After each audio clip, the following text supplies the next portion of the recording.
Hi and welcome back. I'm Kathy Reagan Young with FUMSnow.com, here with my friend Erin Glaze again. And we are discussing UTIs, and we've broken it down in several videos. So it was, the first one was what is a UTI, and the second one was shit. The symptoms of a UTI. Remember we talked about what it feels like to have a UTI. That's right. Sorry, there you go. I think Keeping I have it cock real. fog. Keeping it real. That's right. I got a little cock fog going on. So now we're going to move on to treatment and prevention. So Great. let's talk about the treatments. You find out that you've got a UTI. What are your options? Right. Well, you've seen the doctor, and the doctor has diagnosed a UTI. Number one, you have to have antibiotics. You know, that is going to be the tried and true treatment for a UTI. The type of antibiotic is going to depend on what bacteria grow in the culture.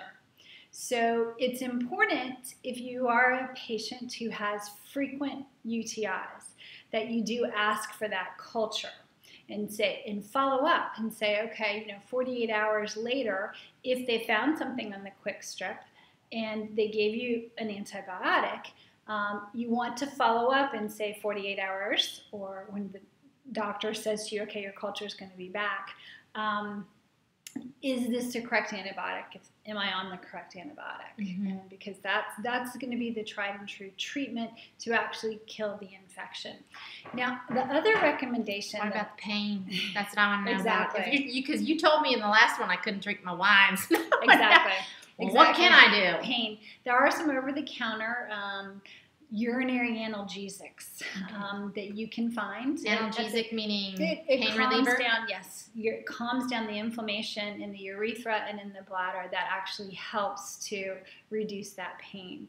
Your doctor can also write a prescription for something that will help to reduce the pain and discomfort. Usually colors your urine. Most people, this can be orange or different colors. Yes. Nice. Yeah, so it colors your urine. It feels Party in the better. potty. Exactly. Woo! It feels better as you're urinating and as you're healing from the true infection. Okay. Lots of water is another treatment. I know, which is weird.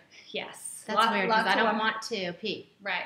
But you have to flush that bladder out. We've talked about how concentrated urine, if you're dehydrated, is more irritating to the bladder. So lots and lots of water is going to help. The other thing that I wanted to say about the frequent UTIs, and if you have the antibiotic treatment, is that if you, again, are somebody that has 2 or 3, I know there was one question that we, one of the questions that they wrote in. Yes. What treatment is available or recommended for very frequent bladder infections? I have 1 or 2 a month. Exactly. That's what I want to address in terms of if you have a bladder infection and you get a course of antibiotics, whether it's 3 days, 10 days, 14 days. If you're a frequent flyer of UTIs, unfortunately, you may need to go back and request that after you've finished the course of antibiotics that they actually retest your urine to make sure that it's gone. And again, you would want to ask for a culture of that to make sure that it's gone because you don't want something underlying. Mm-hmm. So antibiotics and palliative care in terms of pain reduction, the analgesics. Okay. That's your treatment. What about cranberry juice? Oh, good question. Thank you. And that's my go-to. Exactly. Cranberry juice, originally there was some thought that cranberries were a bacteriostatic agent. Here comes medical stuff. Bacteriostatic meaning that it's not going to treat the UTI, but there are some lines of thought and some people wholeheartedly believe that cranberry can help keep the bacteria at bay, so to speak, because we've got bacteria in our body and it helps it not to grow and to be an infection. I don't recommend cranberry juice as much. Okay. That's what I do. I think, the cranberry. It's good in a vodka, by the way. I'm just saying.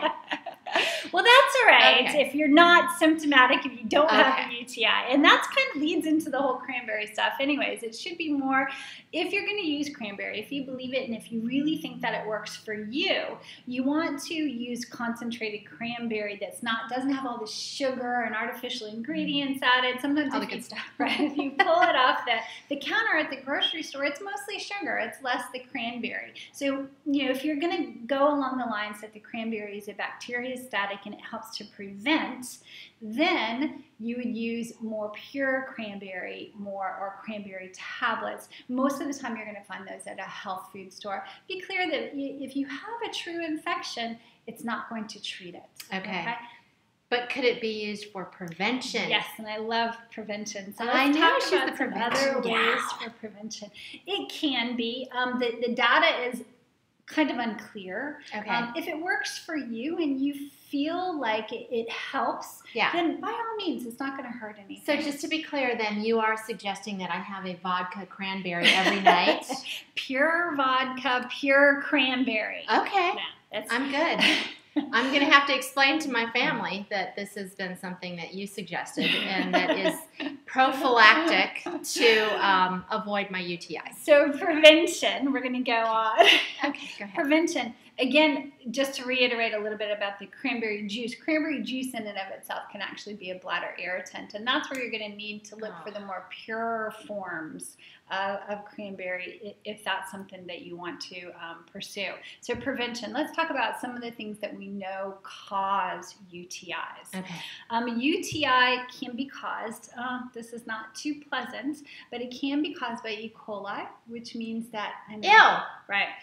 When you're having a bowel movement, if some of the bacteria from the bowel actually goes into the urethra, we talked about how women have a shorter urethra than men do, then some of that bacteria can go back up into the bladder. So, I don't know. I know when my kids were young, we taught them to wipe front to back. Mm-hmm. There is something to be said about that, wiping front to back, especially if you have a bowel movement. Another thing that I recommend to patients sometimes is that they actually kind of keep a bottle of water, warm water, and if you have frequent UTIs, after you urinate, just kind of hold open, pour the water over the urethra and the vaginal area, front to back.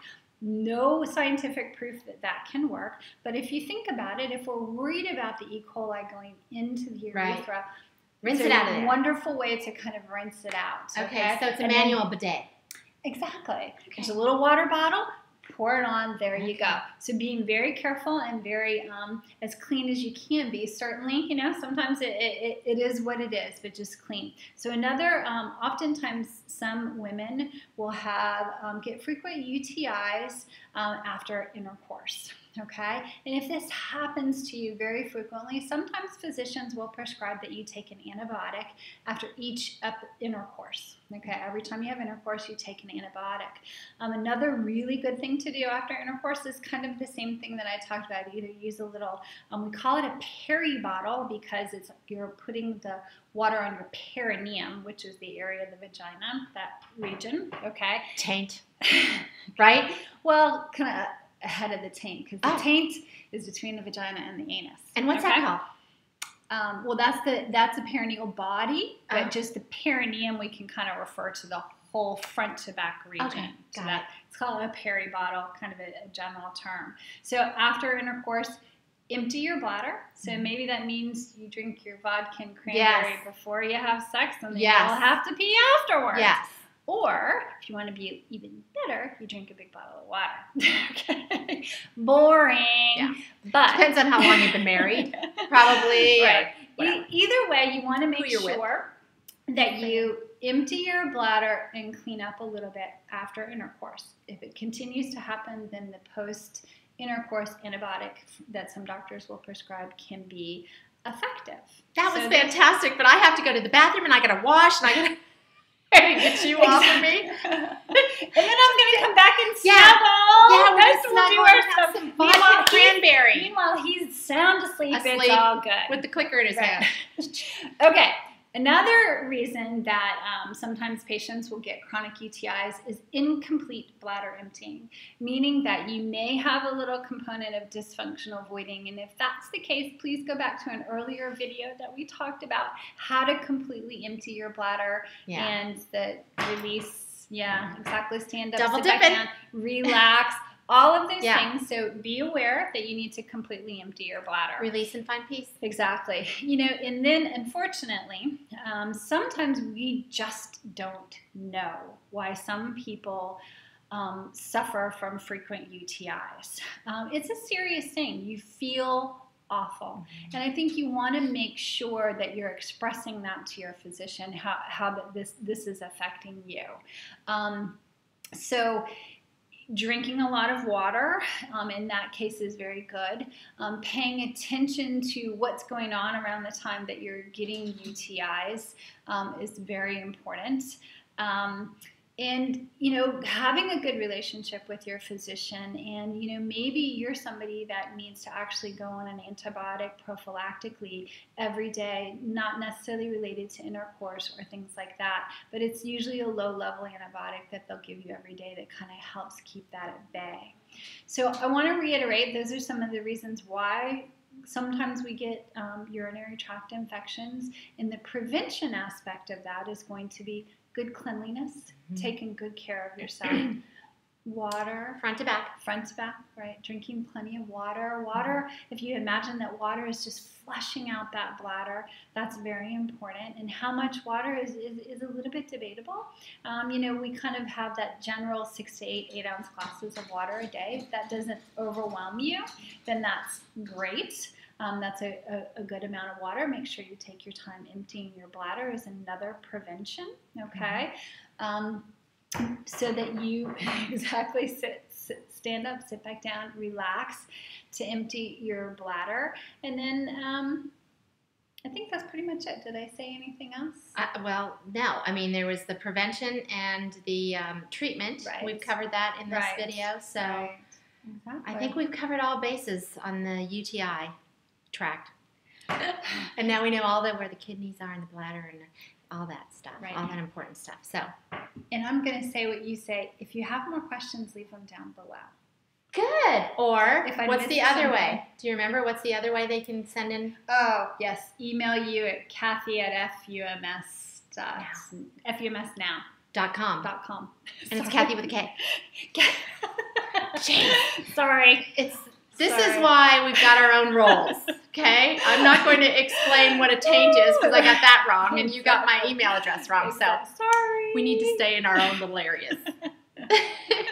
So this has been Two Pea Brains with Potty Mouths talking shit about MS. Thanks so much for being with us. Thank you, Erin. Appreciate it. You're welcome. You're welcome.